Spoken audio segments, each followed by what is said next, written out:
Pride and Prejudice by Jane Austen. Chapter 6.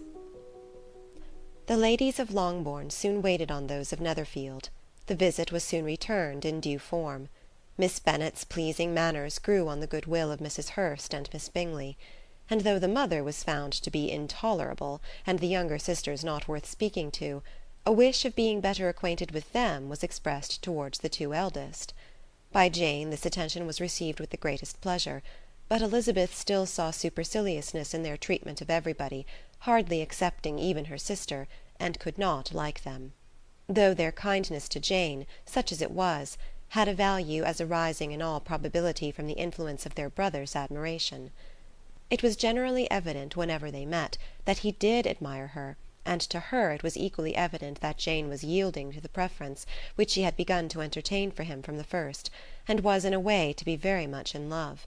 But she considered with pleasure that it was not likely to be discovered by the world in general, since Jane united, with great strength of feeling, a composure of temper and a uniform cheerfulness of manner which would guard her from the suspicions of the impertinent.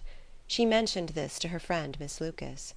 "It may perhaps be pleasant," replied Charlotte, "to be able to impose on the public in such a case, but it is sometimes a disadvantage to be so very guarded. If a woman conceals her affection with the same skill from the object of it, she may lose the opportunity of fixing him, and it will then be but poor consolation to believe the world equally in the dark. There is so much of gratitude or vanity in almost every attachment, that it is not safe to leave any to itself. We can all begin freely, a slight preference is natural enough, but there are very few of us who have heart enough to be really in love without encouragement. In 9 cases out of 10 a woman had better show more affection than she feels. Bingley likes your sister undoubtedly, but he may never do more than like her, if she does not help him on." "But she does help him on, as much as her nature will allow. If I can perceive her regard for him, he must be a simpleton indeed not to discover it too." "Remember, Eliza, that he does not know Jane's disposition as you do." "But if a woman is partial to a man, and does not endeavour to conceal it, he must find it out." "Perhaps he must, if he sees enough of her. But though Bingley and Jane meet tolerably often, it is never for many hours together, and as they always see each other in large mixed parties, it is impossible that every moment should be employed in conversing together. Jane should therefore make the most of every half hour in which she can command his attention.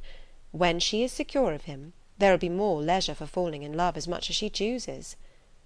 "Your plan is a good one," said Elizabeth, "where nothing is in question but the desire of being well married; and if I were determined to get a rich husband, or any husband, I dare say I should adopt it. But these are not Jane's feelings. She is not acting by design. As yet she cannot even be certain of the degree of her own regard, nor of its reasonableness. She has known him only a fortnight. She danced 4 dances with him at Meryton, she saw him one morning at his own house, and has since dined with him in company 4 times. This is not quite enough to make her understand his character." "Not as you represent it. Had she merely dined with him, she might only have discovered whether he had a good appetite. But you must remember that 4 evenings have also been spent together, and 4 evenings may do a great deal." "Yes, these 4 evenings have enabled them to ascertain that they both like 21 better than commerce, but with respect to any other leading characteristic, I do not imagine that much has been unfolded." "Well," said Charlotte, "I wish Jane success with all my heart, and if she were married to him to-morrow, I should think she had as good a chance of happiness as if she were to be studying his character for a 12-month. "You make me laugh, Charlotte, but it is not sound. You know it is not sound, and that you would never act in this way yourself."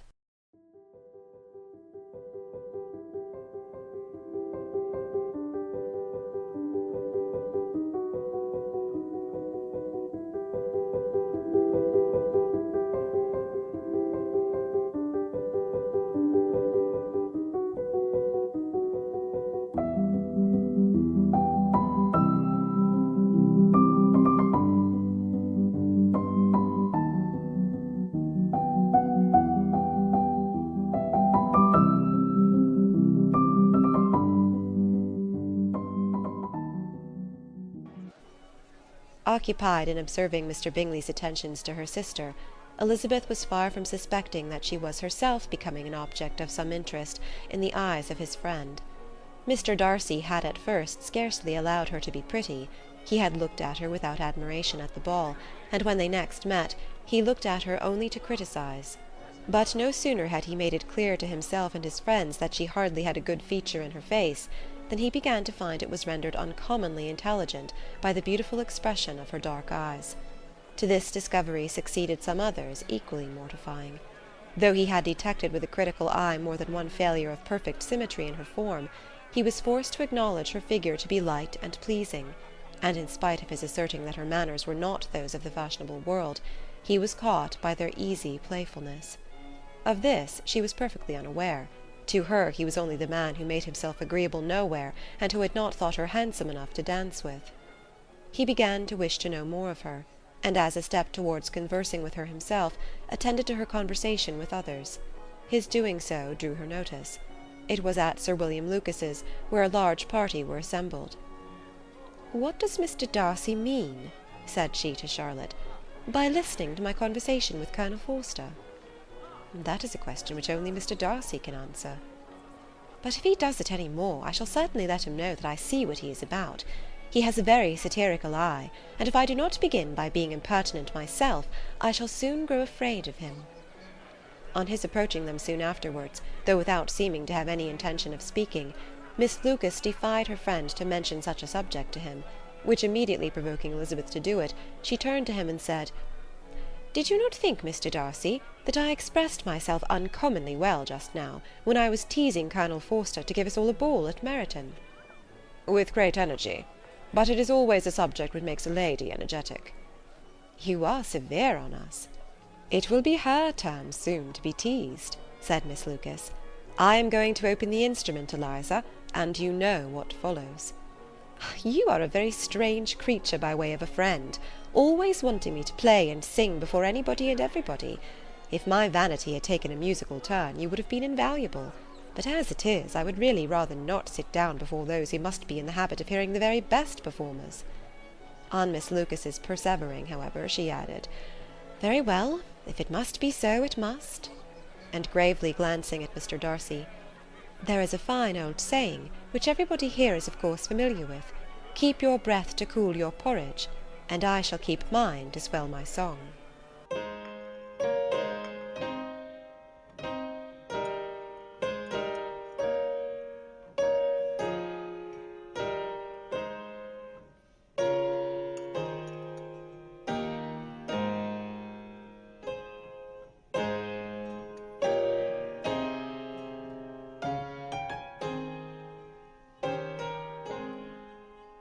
Her performance was pleasing, though by no means capital. Mr. Darcy stood near them in silent indignation at such a mode of passing the evening, to the exclusion of all conversation, and was too much engrossed by his thoughts to perceive that Sir William Lucas was his neighbour, till Sir William thus began. "What a charming amusement for young people this is, Mr. Darcy! There is nothing like dancing, after all. I consider it as one of the first refinements of polished society." "Certainly, sir. And it has the advantage also of being in vogue among the less polished societies of the world. Every savage can dance." And Elizabeth at that instant moving towards them, he was struck with the action of doing a very gallant thing, and called out to her, "My dear Miss Eliza, why are you not dancing? Mr. Darcy, you must allow me to present this young lady to you as a very desirable partner. You cannot refuse to dance, I am sure, when so much beauty is before you."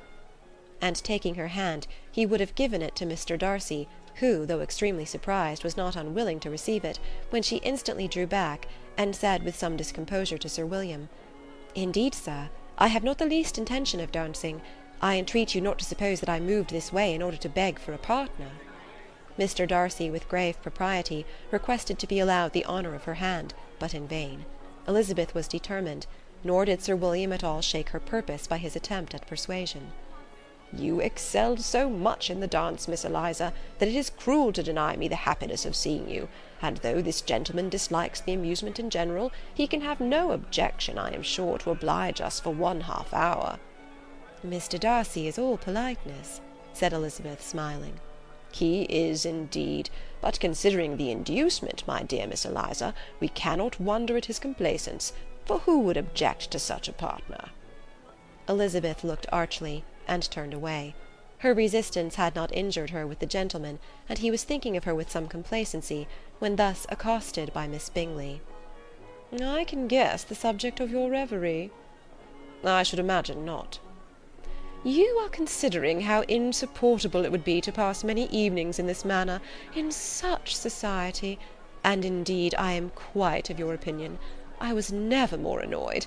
The insipidity, and yet the noise, the nothingness, and yet the self-importance of all those people. What would I give to hear your strictures on them?" "Your conjecture is totally wrong, I assure you. My mind was more agreeably engaged. I have been meditating on the very great pleasure which a pair of fine eyes in the face of a pretty woman can bestow." Miss Bingley immediately fixed her eyes on his face, and desired he would tell her what lady had the credit of inspiring such reflections. Mr. Darcy replied with great intrepidity. "Miss Elizabeth Bennet." "Miss Elizabeth Bennet?" repeated Miss Bingley. "I am all astonishment. How long has she been such a favourite? And pray, when am I to wish you joy?" "That is exactly the question which I expected you to ask. A lady's imagination is very rapid. It jumps from admiration to love, from love to matrimony, in a moment. I knew you would be wishing me joy." "Nay, if you are serious about it, I shall consider the matter as absolutely settled. You will be having a charming mother-in-law indeed, and of course she will always be at Pemberley with you."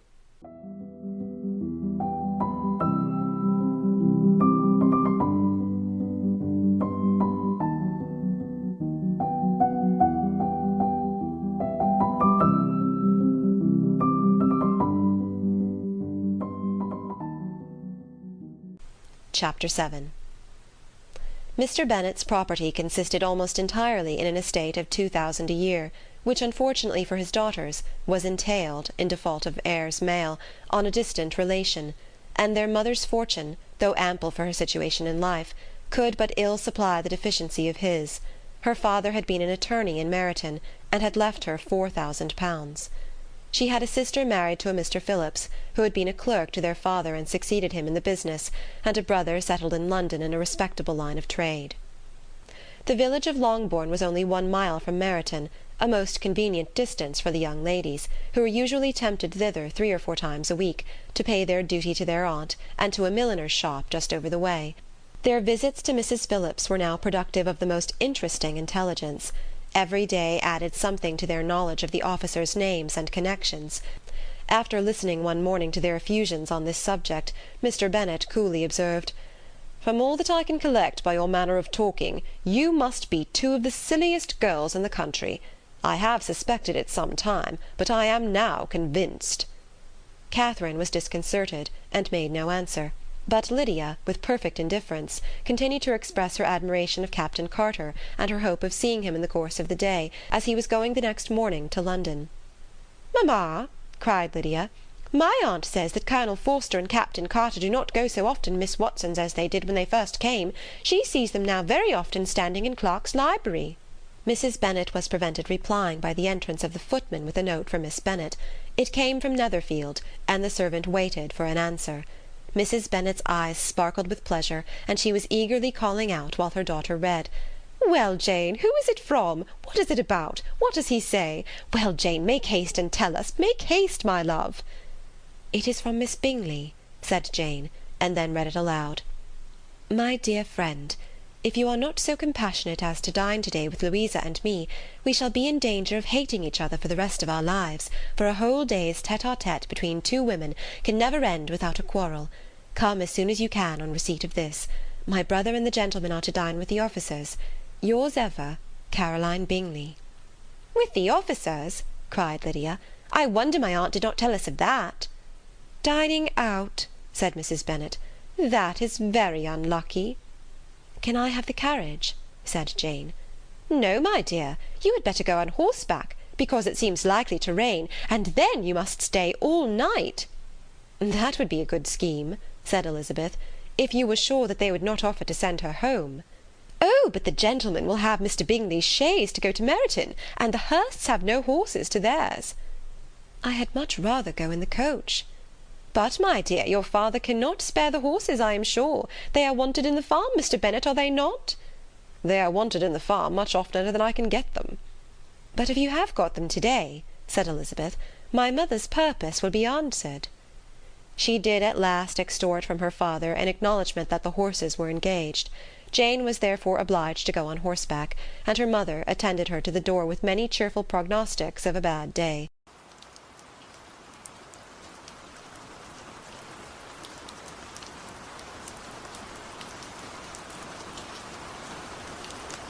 Her hopes were answered.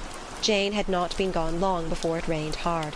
Her sisters were uneasy for her, but her mother was delighted. The rain continued the whole evening without intermission. Jane certainly could not come back. "This was a lucky idea of mine indeed," said Mrs. Bennet more than once, as if the credit of making it rain were all her own. Till the next morning, however, she was not aware of all the felicity of her contrivance. Breakfast was scarcely over when a servant from Netherfield brought the following note for Elizabeth. "My dearest Lizzie, I find myself very unwell this morning, which I suppose is to be imputed to my getting wet through yesterday. My kind friends will not hear of my returning till I am better. They insist also on my seeing Mr. Jones. Therefore do not be alarmed if you should hear of his having been to see me.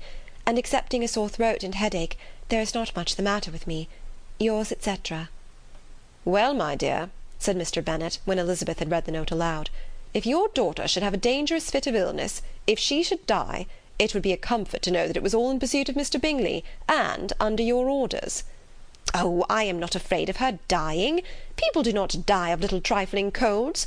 She will be taken good care of. As long as she stays there, it is all very well. I would go and see her if I could have the carriage." Elizabeth, feeling really anxious, was determined to go to her, though the carriage was not to be had. And as she was no horsewoman, walking was her only alternative. She declared her resolution. "How can you be so silly," cried her mother, "as to think of such a thing in all this dirt? You will not be fit to be seen when you get there." "I shall be very fit to see Jane, which is all I want." "We will go as far as Meryton with you," said Catherine and Lydia. Elizabeth accepted their company, and the three young ladies set off together.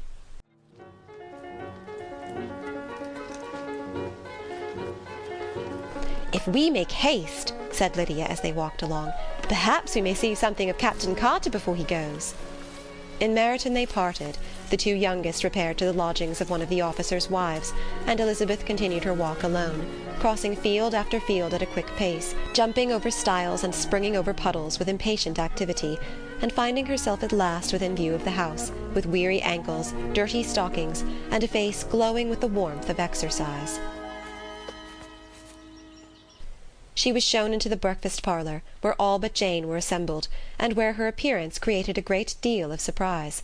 That she should have walked 3 miles so early in the day, in such dirty weather, and by herself, was almost incredible to Mrs. Hurst and Miss Bingley, and Elizabeth was convinced that they held her in contempt for it. She was received, however, very politely by them, and in their brother's manners there was something better than politeness, there was good humour and kindness. Mr. Darcy said very little, and Mr. Hurst nothing at all. The former was divided between admiration of the brilliancy which exercise had given to her complexion, and doubt as to the occasion's justifying her coming so far alone. The latter was thinking only of his breakfast. Her inquiries after her sister were not very favourably answered. Miss Bennet had slept ill, and though up, was very feverish, and not well enough to leave her room. Elizabeth was glad to be taken to her immediately, and Jane, who had only been withheld by the fear of giving alarm or inconvenience from expressing in her note how much she longed for such a visit, was delighted at her entrance. When breakfast was over they were joined by the sisters, and Elizabeth began to like them herself when she saw how much affection and solicitude they showed for Jane. The apothecary came, and having examined his patient, said, as might be supposed, that she had caught a violent cold, and that they must endeavour to get the better of it, advised her to return to bed, and promised her some draughts.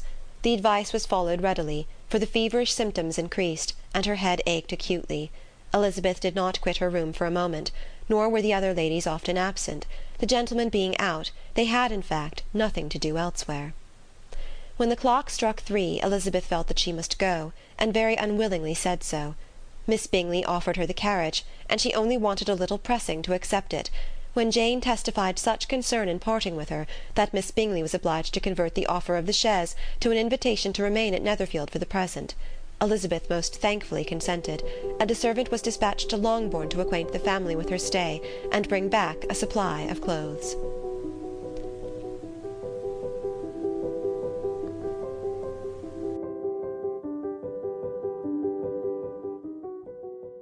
Chapter 8. At 5 o'clock the two ladies retired to dress, and at 6:30 Elizabeth was summoned to dinner. To the civil inquiries which then poured in, and amongst which she had the pleasure of distinguishing the much superior solicitude of Mr. Bingley's, she could not make a very favourable answer. Jane was by no means better. The sisters, on hearing this, repeated 3 or 4 times how much they were grieved, how shocking it was to have a bad cold, and how excessively they disliked being ill themselves, and then thought no more of the matter, and their indifference towards Jane when not immediately before them restored Elizabeth to the enjoyment of all her former dislike. Their brother indeed was the only one of the party whom she could regard with any complacency. His anxiety for Jane was evident, and his attentions to herself most pleasing, and they prevented her feeling herself so much an intruder as she believed she was considered by the others. She had very little notice from any but him. Miss Bingley was engrossed by Mr. Darcy, her sister scarcely less so, and as for Mr. Hurst, by whom Elizabeth sat, he was an indolent man, who lived only to eat, drink, and play at cards, who, when he found her to prefer a plain dish to a ragout, had nothing to say to her. When dinner was over, she returned directly to Jane, and Miss Bingley began abusing her as soon as she was out of the room. Her manners were pronounced to be very bad indeed, a mixture of pride and impertinence. She had no conversation, no style, no beauty. Mrs. Hurst thought the same, and added, "She has nothing, in short, to recommend her, but being an excellent walker. I shall never forget her appearance this morning. She really looked almost wild." "She did indeed, Louisa. I could hardly keep my countenance. Very nonsensical to come at all. Why must she be scampering about the country, because her sister had a cold? Her hair so untidy, so blowsy.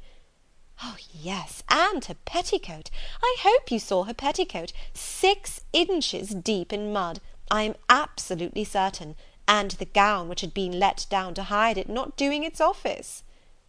"Your picture may be very exact, Louisa," said Bingley, "but all this was lost upon me. I thought Miss Elizabeth Bennet looked remarkably well when she came into the room this morning. Her dirty petticoat quite escaped my notice." "You observed it, Mr. Darcy, I am sure," said Miss Bingley, "and I am inclined to think that you would not wish to see your sister make such an exhibition." "Certainly not." "To walk 3 miles, or 4 miles, or 5 miles, whatever it is, above her ankles in dirt, and alone, quite alone! What could she mean by it? It seems to me to show an abominable sort of conceited independence, a most country town indifference to decorum." "It shows an affection for her sister that is very pleasing," said Bingley. "I am afraid, Mr. Darcy," observed Miss Bingley in a half whisper, "that this adventure has rather affected your admiration of her fine eyes."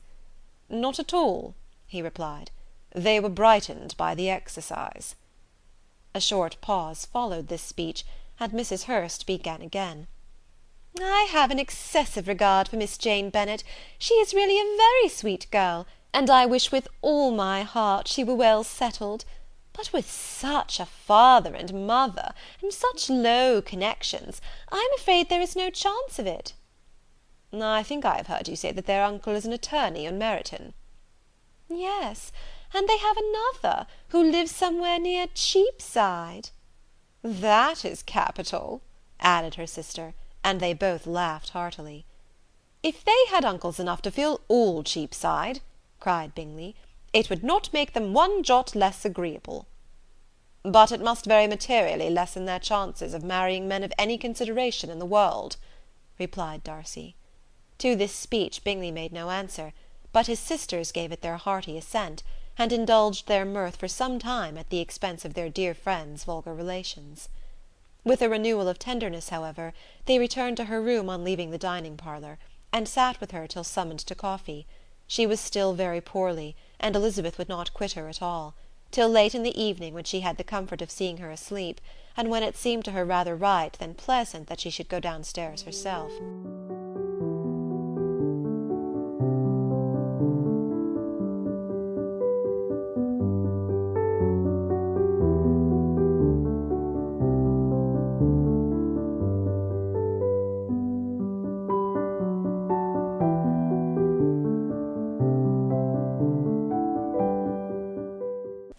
On entering the drawing-room she found the whole party at loo, and was immediately invited to join them; but suspecting them to be playing high, she declined it, and making her sister the excuse, said she would amuse herself, for the short time she could stay below, with a book.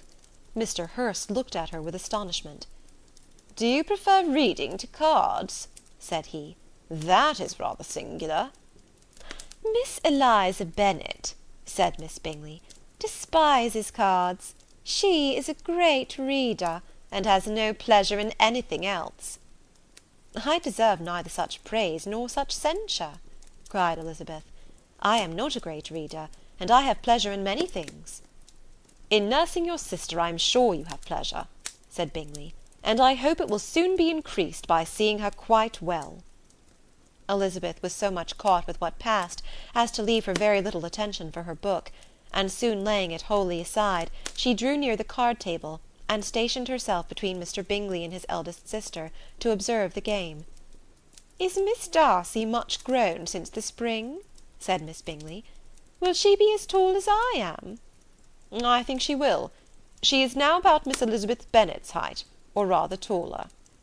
"How I long to see her again! I never met with anybody who delighted me as much. Such a countenance, such manners, and so extremely accomplished for her age. Her performance on the pianoforte is exquisite."